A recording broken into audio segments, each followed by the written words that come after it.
Hi Capricorn! Kamusta? Welcome back to Pinay Angel Tarot. This is your makeup alarm para sa mga Capricorn. General love reading kaya maaaring mag-resonate o hindi. Pero pag nag-resonate, comment nyo para alam ko. Kamusta kayo guys? Comment present para alam kong nanonood kayo. Kamusta mga Capricorn? Tingnan natin ang energies connected sa'yo sa love life mo. Okay. So, na-miss ko kayo guys. Kamusta naman kayo? And by the way, bago po yung setup natin. Sana gustuhan nyo. Comment nyo nga kung gusto nyo.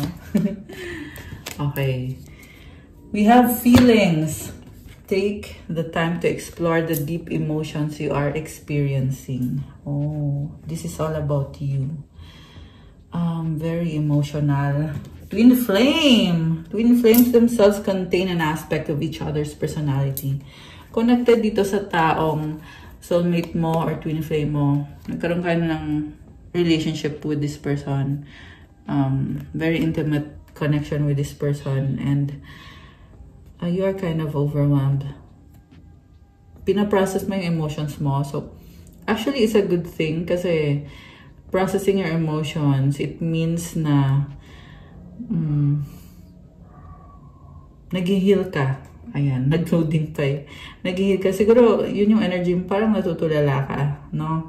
Pero, nag-heal ka eh. So, it's a good thing. Overall energy is the Hermit. Okay, you are being brave, carefully studying the situation.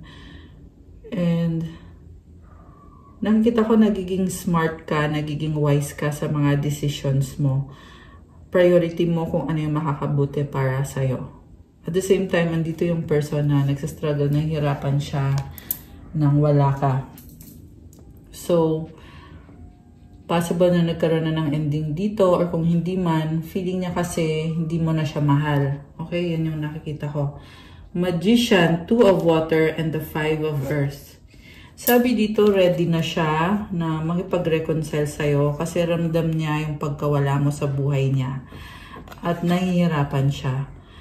Kita mo parang hawak niya yung dibdib niya dito. So, this is someone na connected sa emosyon niya sa ngayon.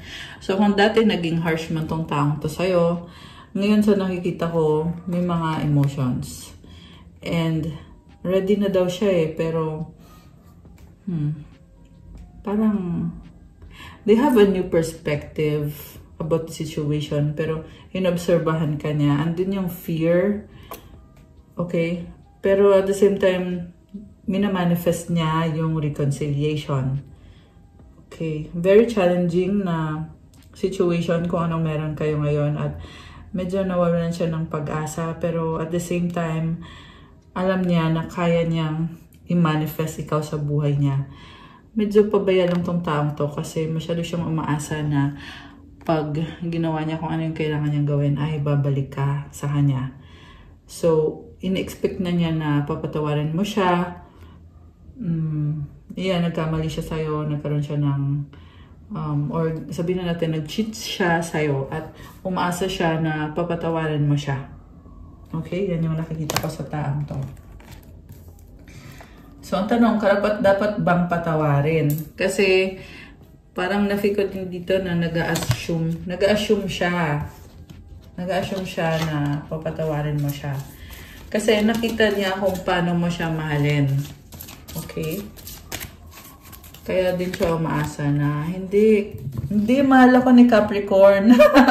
May ganun eh. So, 7 of earth. Okay. So, tinitingnan mo yung sitwasyon, nakikita mong stagnant. Okay. 7 of earth. We have emperor. Wow. Grabe, you are strong. I see also divine masculine na attract mo. 5 of air. Okay. May person dito, gusto ka niya, oo, pero mataas ang pride. Parang sinasabi niya dito na ginawa niya yung best niya para sa'yo, pero hindi mo siya pinili. Parang, bakit ganun? Ang nakita ko sa kanya, sinisisi ka niya. Parang sinasabi niya dito eh na I was there for you all along, pero ikaw yung nang iwan sa ere, or ikaw yung ng iwan sa akin. So, ibig sabihin niloko ka nitong taong to at lahat, pero umaasa talaga siya na tatanggapin mo siya, papatawarin mo siya. Nagsakripisyo ka para sa taong to, pero binaliwala ka niya. At ngayon, ito na siya, sinasabi niya dito na nag-heal na siya.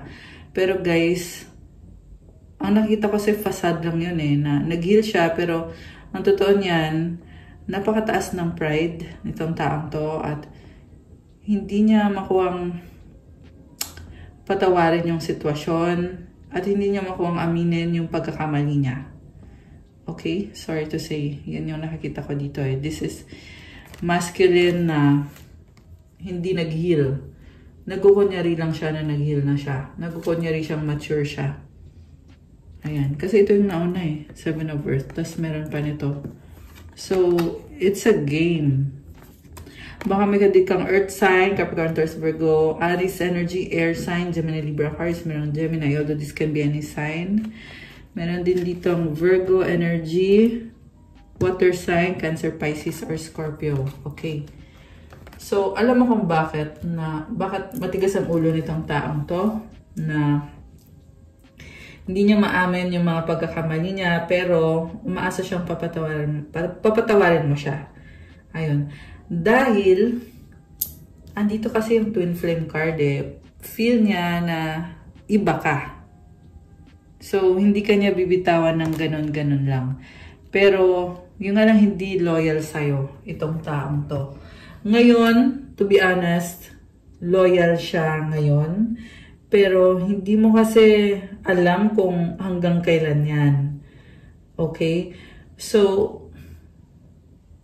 tsaka, this is the kind of person na ilang ulit na din nagloko. Diba? So, pag iniwan mo siya, or dahil iniwan mo siya, saka lang niya tinatry ngayon na ayusin yung sarili niya. Naniniwala talaga siya na ginawa niya yung best niya para sa'yo. Okay, tingnan natin. 10 of Water. Alam mo, in love siya sa'yo Nakakaloka. Ba't ganon? Ayan, tingnan mo. Laughing Buddha. Excuse me. I see also, kasi kanina pag gumugulo yung throat chakra ko So, I'm seeing this person falling in love with you at the same time, natatameme. Hindi niya masabi sa'yo kung gaano siya kasaya sa'yo, kung gaano kanya kamahal. Yung mga feelings niya sa'yo, nahihirapan siyang sabihin. Pero yes, mahal ka niya, ikaw yung happiness niya. And may feeling of prosperity and abundance. Ayan. Kita mo si Laughing Buddha, very positive. May waterfall pa dito. It's also a symbol of fertility. So, kumbaga, wala nang hahanapin pa itong taong to. Realize niya na ikaw nga yung the one. Sa totoo lang, high vibe siya ngayon, pero yung nga lang guys, yung pride talaga, tsaka yung weakness niya is hindi niya makuhang aminin yung mga pagkakamali niya. Okay? Yan yung humahadlang dito sa connection na to. Okay. So, yun lang din yung sisira. If ever, kung hindi nga malampasan itong taong to, yung mga challenges na yun sa kanya. 8 of Fire, communication or travel. Gusto kanyang kausapin. At sa nakita ko, marami pang mangyayari dito. Grabe. Ba't ganun? Parang wala lang sa kanya. Paglalaban niya talaga. Yan yung nakikita ko Temptation and the Fortune's Wheel. So, ito na nga, niloko ka nga nitong taong to at iniwan ka sa ere. Pero ngayon, nakikita ko, ikaw ay lumalaban, focus ka sa sarili mo. You may also be focused sa material things. May nakita kong workaholic. And sa kaperahan mo, sa swerte, meron kang blessing dito sa finances dahil pinaghirapan mo din naman yan. Parang siguro, you are indulging yourself sa mga bagay na nagpapasaya sa'yo at hindi mo na iniisip masyado itong taong to. Focus ka lang sa sarili mo lang talaga. Samantala, itong taong ito ay na-obsess sa'yo at binitawan niya yung third party niya at sa'yo naman ngayon nakafocus. So, yeah, parang laro na ikaw binitawan ka niya, tapos nagpunta siya dun sa other party niya, tapos ngayon bibitawan niya yung third party niya, sa'yo naman siya ngayon pupunta. Okay, nakakaloka. Okay. Ano pa? Ano yung nasa current? Ano yung nasa current?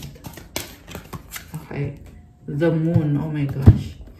Someone is overwhelmed kasi hindi niya maamin sa'yo yung mga kasalanan niya. Nasabi ko na yun kanina Pero with the moon, nakikita ko dito na punong-puno siya ng emosyon. At yung tipong intense. Okay? Intense yung emosyon dito, guys So, alam niya yung pagkakamali niya, yung nga lang matigas sa ang ulo. At kahit alam na niyang mali, gagawin pa rin niya. Yun yung ugali nitong taong to. Mahalaga lang sa kanya ay lagi siyang masaya. Hindi niya iniisip sino yung masasaktan, tama ba yung ginagawa ko, niya pala, tama ba yung ginagawa niya, nasa tamang landas ba siya. Hindi niya iniisip yun, guys. Grabe, nakakaloka. So, pag-isipan niyo mabuti kung tatanggapin mo yung taong yan. Okay? Pag-isipan mo mabuti kasi matigas ang ulo Yan yung nakikita ko Okay? Samantala, ikaw naman, nasa process of healing ka ngayon, Capricorn, and gusto mo lang kumawala talaga sa taong to. Okay? Ang masasabi ko lang is, paglaban mo yung sarili mo, love yourself, i-value mo yung sarili mo kasi deserve mo ng love. Okay? Alam mo din naman sa sarili mo na malalampasan mo to. Okay? You are strong. Yun yung nakikita ko sa'yo sa ngayon. And you are achieving kung ano yung minamanifest mo. Grabe. You attract what you want. Di ba, unang card mo is Magician. You are a manifestor. 3 of Air. Ouch. Ang sakit. So, the reason kung bakit mo pinipiling mahalin yung sarili mo.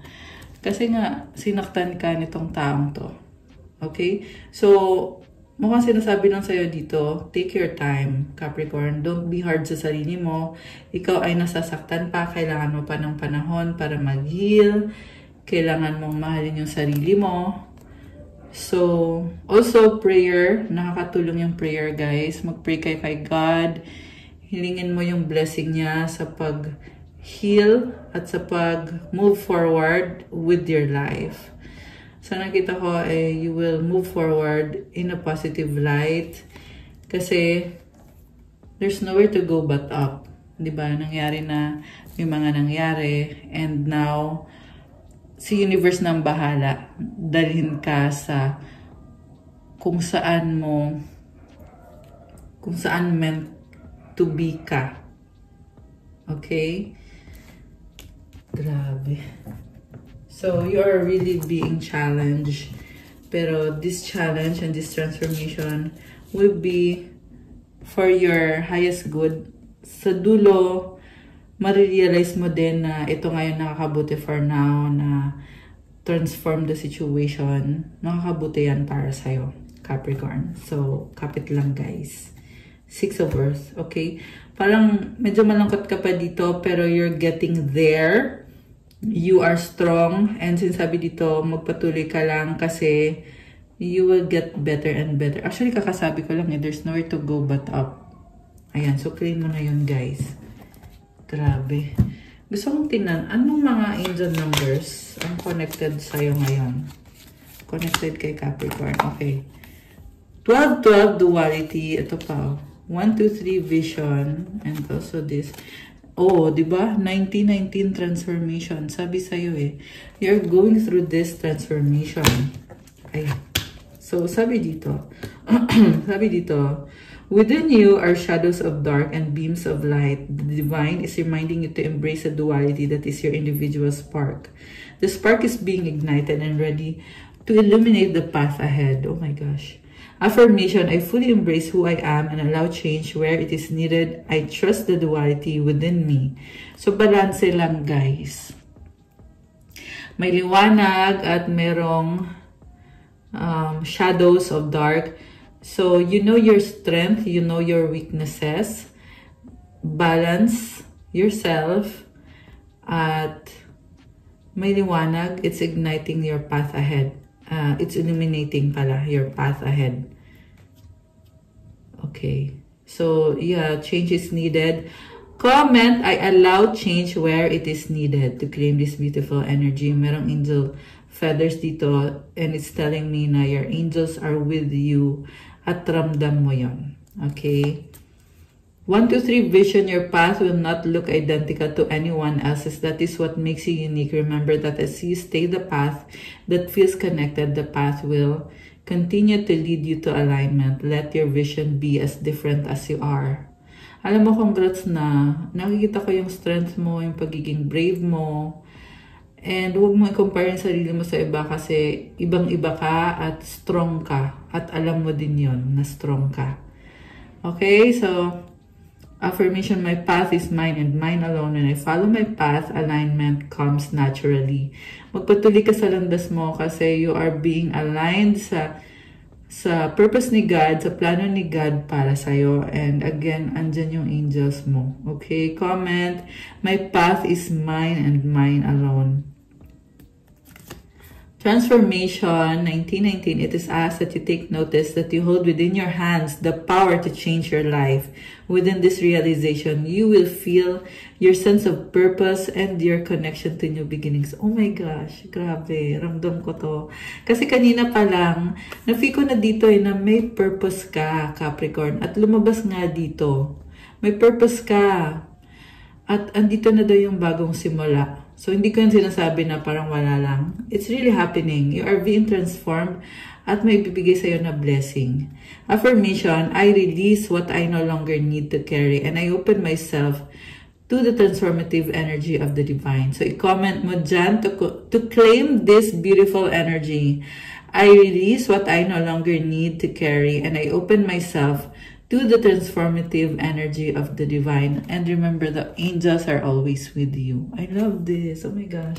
Napaka-intense ng reading ngayon. So, I want to see anong outcome dito. Okay. Anong outcome dito? Before we get our advice card for you, ay, tumalon. Intense naman. Oh, okay. Grabe ah. Intense. Page of water. Oh, ito din oh. Gustong lumabas. Oh my gosh. May gustong bumalik sa buhay mo. Biglaan. May gustong magparamdam.